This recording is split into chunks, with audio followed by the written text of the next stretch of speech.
Are you ready for another insane adventure with Victor Sane on Saneauto? Well, of course you are. You're my insane friends. In this video, we're going to be doing a tune-up on a 1997 Toyota Camry. Insanely cool cars, tool reviews, and auto repair videos. In this video, we're going to be doing a tune-up on a 1997 Toyota Camry. Now, of course, the heart of the tune-up is the new plug wires and the plugs, unless you're paying somebody else to do the tune-up, and a lot of times they'll just replace one or two wires and all of the plugs. But luckily, this is a DIY situation, so you get to replace more parts for less money and donate all the labor yourself. Now, this tune-ups don't stop at just the plugs and the wires. You want to check every fluid on the vehicle, including the brake fluid, the coolant, the engine oil, the transmission fluid, and if anything is seriously low, you want to look for a leak, including power steering fluid. You want to look for a leak and see if you can find the cause, because then you've got something else to fix. You also want to check and make sure that your battery terminals, if they're not already nice and clean, you want to clean those. And if your cables need to be replaced, replace those as well. You want to check all your belts and hoses. If any of those look worn, then go ahead and take care of that. And let me bring you around here where you can see on these Camrys, you can pop these back here loose and pull this up and slip your air filter out, and you can use compressed air and blow this out or vacuum it out with a vac. That one's pretty dirty. That one probably need to be replaced. And look down in there. Look how nasty that is. Yeah, we can get the shop back after that. I can pretty much guarantee you that when the car's running, that is sucked all up into and sitting in and clogging up the filter. And then as soon as you turn off the car, it falls back down in there. And that is very restrictive. If you want to do a really good thorough tune-up, you can take this loose right here and clean out your throttle body. And if you want to see how to do that, let me know in the comments, and I'll make a video about cleaning the throttle body on one of these and how to do it. Or you can watch one of my videos on how to clean the throttle body on a Toyota Prius, which is even more entailed than this, because if you can clean the throttle body on one of those, cleaning the throttle body on one of these is easy. Now, to do the plugs and wires, you're going to need a long extension. You're going to need a deep well 5/8 socket. I think that's a 5/8. Let me look and see. Yeah, it's 5/8 socket. And just a hand ratchet. We're not going to replace these ignition coils this time, because we went ahead and did that last time when we put these wires and plugs in. We usually only do that every other time. But if you want a link in the description to new coils, let me know in the comments, and then I'll put them in the description for you. If somebody's already asked for that in the comments, then it's already in the description. I only take one end of the wires loose so that I can see where they go when I'm replacing them one at a time. And I try to lay them out. Now, make sure your engine's cold before you start doing what I do, because you put your hand and stuff on this, if the engine's been running any time in the near future, anytime in the last couple hours or so, you're going to be burnt. That's why it has a little hand here with a cross there to tell you not to do that.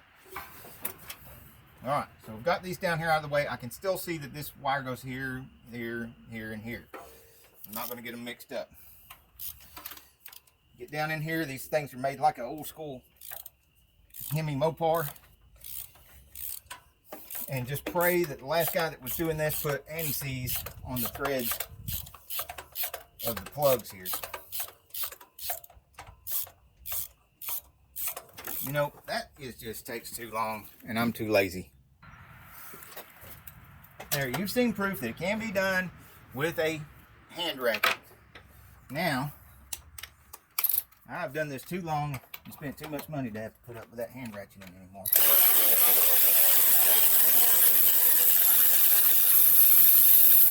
Yeah, there you go. That's how you do that. Woo, that plug looks bad. Look at that thing. That has seen better days. Golly, poor old thing. Whoa, stuff out of there. You know what, before I get that, if there's going to be crud there, I need to get the air blower nozzle.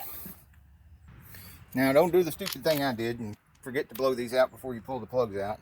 I've got only one plug in and 3 plugs out. And I should have blown these out before I took any plugs out.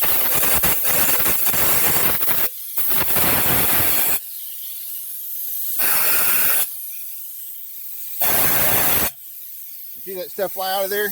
I cheated and I stuck this all the way down to where it was sticking down in the threads, and then blasted it so that the air would go into the cylinder and come blasting out and knock the stuff out.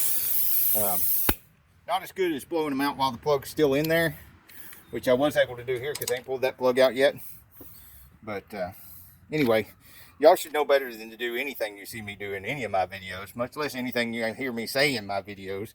You end up burnt, bruised, and bleeding just like me.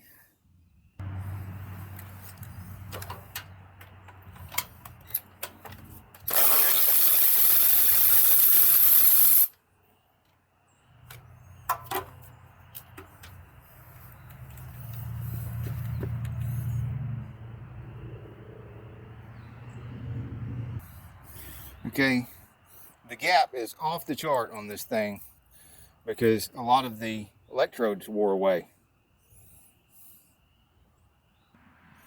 The new ones I got are not only gapped right, but they're iridium. So hopefully it'll run real good with these. We got around 32, 30, let me get it where you can see, around 32, 33, which is supposed to be like 35, so I'm not going to mess with that.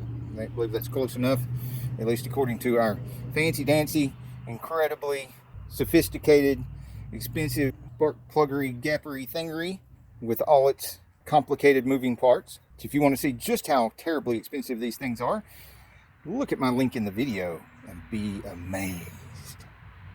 We give all of these a little anti-seize on the threads, and when we put it in, it'll spread the anti-seize around, and then we want, or the next guy want, nobody will have any trouble getting these out, just like we didn't have any trouble today. The generator will be here next week. Oh, okay. Come over and look at it when you get there. All right. So now I've gapped all the little pluggies, and I put a little anti-seize on every one of them. And we're going to stick them down in the holes. But you need to be really, really careful when you're putting these in here. The least little bit of trash right there between the two electrodes. And I know we blew this stuff out, and there shouldn't be any trash in there, but there still can be. You want to get it down there centered perfectly. And you also don't want to touch the electrode to anything on the way down there, because you could knock the gap closed. If you touch the electrode, it could close up the gap a little bit. Either way, you'd end up with what's called a bridged gap, and that causes a heck of a misfire.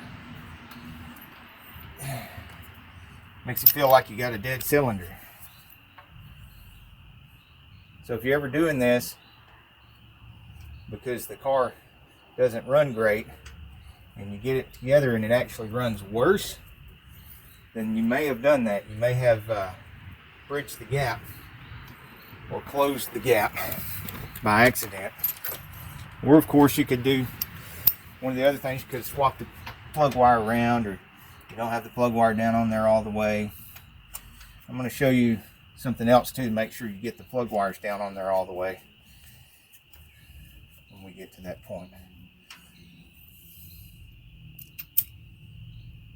Notice I'm not using any power tools on the way back in.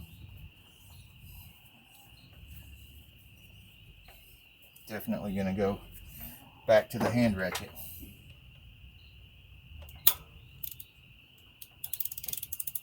Okay, right there. Pull that around in a quarter of a turn. That's enough to crush that little washer that's on the bottom of the socket. There's an eighth of a turn and a quarter turn right there. And that was my wrist popping. That's not the insulation on the plug. Bang, about a quarter of a turn.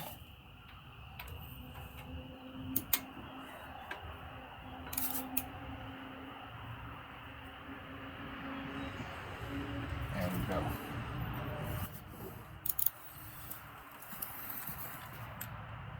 I hope there's enough light you can see this.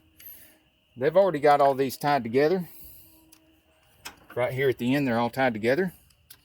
And it's already doing something I was going to show you guys to do, is get them held up like that so you can see which ones are the longest.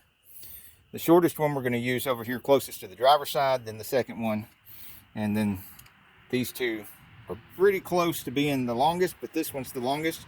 It's going to go over here to the passenger side. And we're of course going to change them one at a time. I apologize for it getting dark out here, but I don't have any control over the sun. And I do have a big halo light ordered, so in cases like this, you can get more of that soft light for you guys to see good without it glaring on the screen and causing the camera to... Ooh, that one was not on there real good, so that's probably going to make a difference.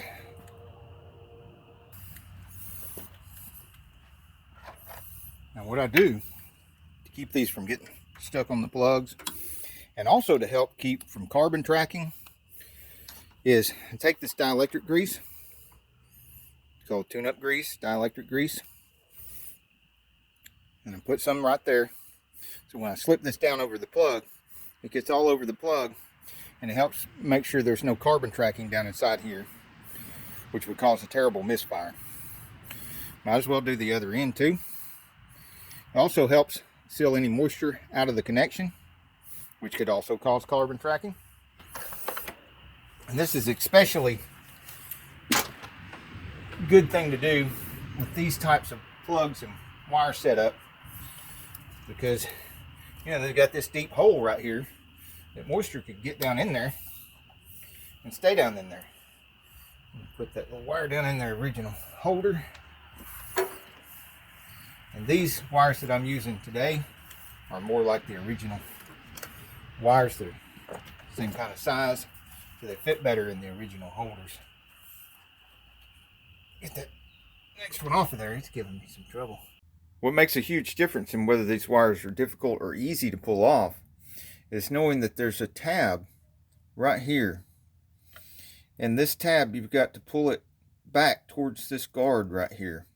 You don't get in between the guard and the tab, you get in between the tab and the coil, and you pull it back towards this guard while pushing up. And then it comes right off of there. There we go. Make sure you get it down there good enough to where it clicks. There we go. Pass that under. Over here. Up.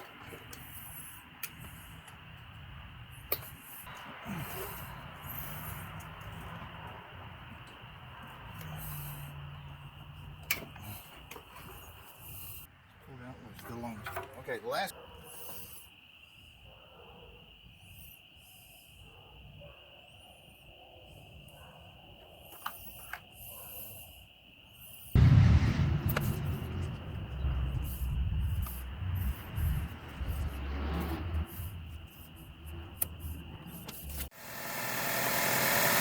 To film this in the daylight so you can see exactly where the wires go in case you get one swapped around or confused or hand that way.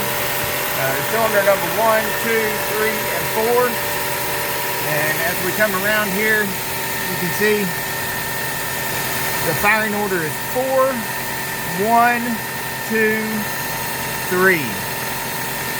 4, 1, 2, 3.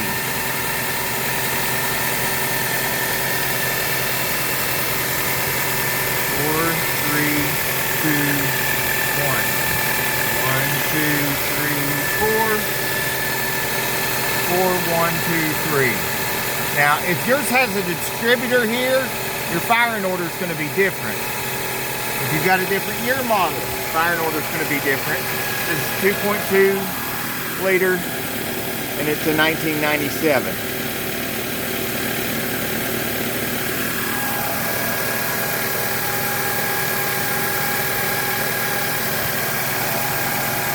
That concludes today's insane nonsense.